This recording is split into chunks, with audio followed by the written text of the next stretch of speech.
Good morning, everybody, or again, good day whenever you're listening to this. So I had a question. This won't be a long video. I always say that, but they end up being longer than I usually thought they would be. But this video today is going to be about when we have big, loud hunger. And I know that freaks a lot of people out. And that can freak you out because you're afraid of it. Because the body is always going to have ebbs and flows in our hunger and fullness. That's the way that we are wired. Not every day is going to be the same. We're not a little calculator that's keeping score. From an energy balance perspective, we're usually running on a 2 or 3 day rolling average. So where if we have a couple low days, we're going to have a high day. Before I get into some of the science or why we have these big hunger days, I'm going to be really clear about what we're going to talk about today. When I say like big, ravenous, loud hunger days, we're going to be talking about in the context of two things. When you're coming off any kind of food restriction and cyclical stuff, meaning for women, usually around the week before their cycles, we're going to have louder hunger. So I'm not going to talk about anything around like medication-induced hunger, if you've been on steroids long-term, that kind of stuff. We're not talking about that. We're not going to even talk about any kind of medical condition that might cause a little extra hunger. We're not going to talk about that today. We're really going to talk about this very, driven, physical kind of need for eating. So we are going to need to eat more food. And I want to reframe it first. Whenever we feel extra hungry, the first step of how to deal with that is to recognize that nothing's wrong. Nothing's wrong with you.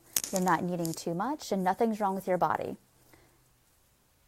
The reason that feels so scary is because we have so much coupled emotionally with believing that we're good or that we can control our life or our sensations through controlling our food intake. So we want to just reframe that right off the top of the video here, is that when we judge the hunger is when we're going to clamp down on it physiologically. It's like something's wrong, and we're automatically going to get into fight or flight, start freaking out, start having all that food obsession and what's wrong and how many calories I eat, or did I eat too much cookies yesterday? Our brain tries to figure out a way to get away from the threat. The truth is nothing's wrong. You're just hungrier. And so I want to say that right off the bat. I'm hoping that takes about 50% of your anxiety down if you're really hungry and you're watching this. So, right off the bat, if you can bring down the feeling of badness or wrongness about the hunger, that'll help you tremendously. And so people ask me, like, what do I do with this? That's exactly what I say. How come we're judging it? What makes it not okay that you're hungry or hungrier? So step 2 is take a step back and get some clarity about how you've been eating. So, if you have been restricting it any kind of way, it can be super subtle. It can be taking the edge off when you were hungry for an evening snack and you didn't do it. It can be, when I say taking the edge off, like ignoring where your hunger is. So if you've been a long hungry, but you kind of blew it off, that can build up and get you extra hungry another day or two after that. But if you've been long-term restricting, like even if you've been turning intuitive eating into a diet and not getting satisfied, you can turn that into some calorie deprivation and then have a really hungry day in a couple days or a week. And then blame yourself when actually it's just been the calorie deprivation. And so if you've been restricting a long time, you're going to be hungry.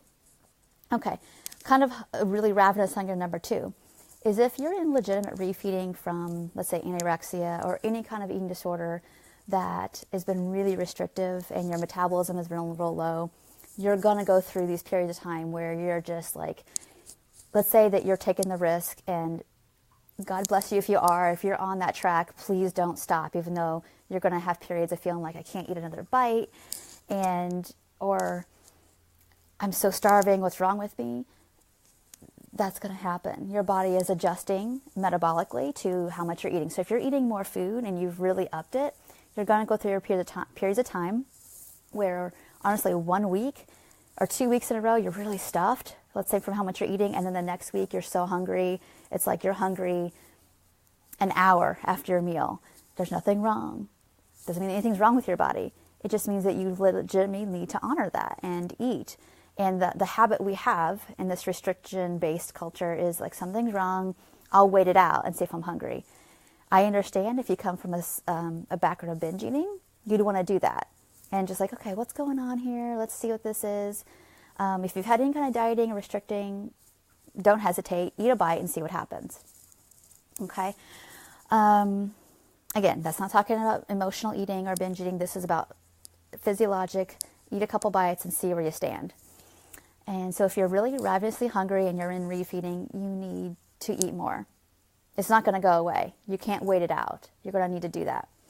So thirdly, the third thing is that hormonally, around the time after you've ovulated, your progesterone's staying up, your estrogen's higher, you're going to need more calories. That's your body's way of saying, I need to support a life here, and I need more fuel on board. I need more glucose. I need more fluid. I need more everything. I'm hungrier, eat some more food. And most of the time, if you're eating a big variety of food, you shouldn't probably have a lot of strong cravings. But if you do, that's a sign probably of some deprivation.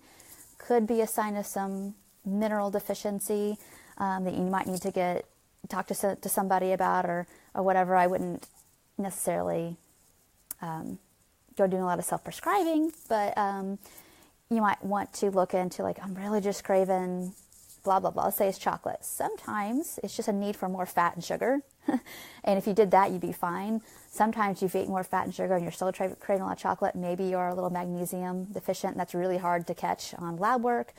So you might want to think about some more magnesium-rich foods or do some supplement. But again, that's a little bit more medical nutrition that I want to go into today.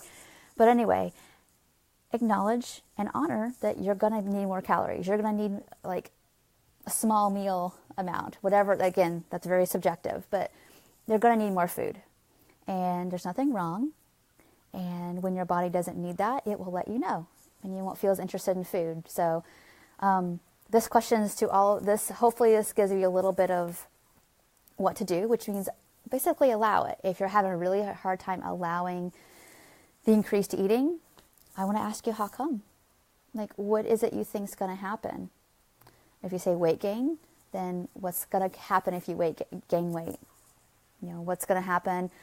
What's bad about that? What's going on? I really need you to challenge and question what's going on for you so you can move past this fear, because the hunger's not going to go away. And in fact, it'll get worse. And so let's just be where we are with it, that we've got to acknowledge that and let it be.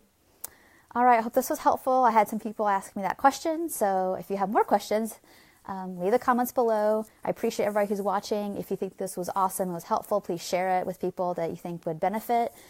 That's the point of these videos. It's not for me to sit on my phone and just talk. It's really to be a benefit and to share this. So I share it on this Facebook page and on my YouTube channel. But if you feel like, oh my gosh, I know somebody who really needs to hear this, please share it with them. And so it will make all this be for the purpose it is. So thank you so much for watching. I think I'm going to be doing another video today about a different topic, because that was my plan. This was a spontaneous one. So if I see you later today, that's great. Talk to you soon. Bye.